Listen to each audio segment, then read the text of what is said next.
April 8 മുതൽ 11 വരെ കോതമംഗലത്ത് സംഘടിപ്പിക്കുന്ന സംസ്ഥാന കേരളോത്സവത്തിൽ പല്ലാരിമംഗലം പഞ്ചായത്തിന്റെ പങ്കാളിത്തം ഉറപ്പുവരുത്തുന്നതിനായി കുടുംബശ്രീ പ്രവർത്തകർ, ഹരിത കർമ്മസേന അംഗങ്ങൾ, ആശാ പ്രവർത്തകർ തുടങ്ങിയവരുടെ ആഭിമുഖ്യത്തിൽ യോഗം ചേർന്നു.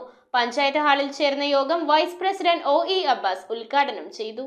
ഏപ്രിൽ 8 മുതൽ 11 വരെ കോതമംഗലത്ത് നടക്കുന്ന സംസ്ഥാന കേരളോത്സവത്തിൽ പല്ലാരിമംഗലം പഞ്ചായത്തിന്റെ പങ്കാളിത്തം ഉറപ്പുവരുത്തുന്നതിനായി കുടുംബശ്രീ പ്രവർത്തകർ, ഹരിത കർമ്മസേന അംഗങ്ങൾ, ആശാ വർക്കർമാർ, അങ്കണവാടി വർക്കർമാർ, തൊഴിലുറപ്പ് മേറ്റുമാർ എന്നിവരുടെ യോഗം പഞ്ചായത്ത് ഹാളിൽ ചേർന്നു. വൈസ് പ്രസിഡന്റ് OE അബ്ബാസ് യോഗം ഉദ്ഘാടനം ചെയ്തു. ആരോഗ്യ വിദ്യാഭ്യാസ സ്ഥിരം സമിതി ചെയർപേഴ്സൺ സീനത്ത് മൈദീൻ അധ്യക്ഷത വഹിച്ച യോഗത്തിൽ panchayat secretary EK Krishnankutty, assistant secretary MM Niseema, CDS chairperson Sherifa Rasheed, ICDS supervisor AS Bindu, തൊഴിലുറപ്പ് overseer Liju Ashraf, Asha worker Shiny Jose, Haritha Karmasena consortium president Bheema Shamsudheen, secretary Silja Salim എന്നിവർ സംസാരിച്ചു. ഏപ്രിൽ 8-ന് കോതമംഗലത്ത് നടക്കുന്ന ഘോഷയാത്രയിൽ പഞ്ചായത്തിൽ നിന്നും 1000 ആളുകളെ പങ്കെടുപ്പിക്കുന്നതിന് യോഗം തീരുമാനിച്ചു.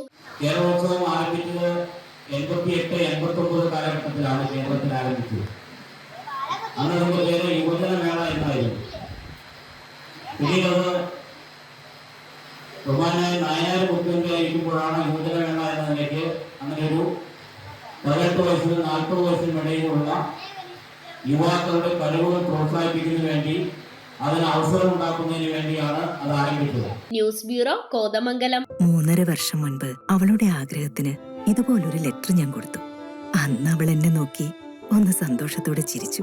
ഇപ്പോ അവളുടെ സ്വപ്നങ്ങളും എല്ലാം യാഥാർത്ഥ്യമാക്കി. സ്വപ്നങ്ങളെ യാഥാർത്ഥ്യമാക്കി MBITS എഞ്ചിനീയറിംഗ് കോളേജ്, കോതമംഗലം.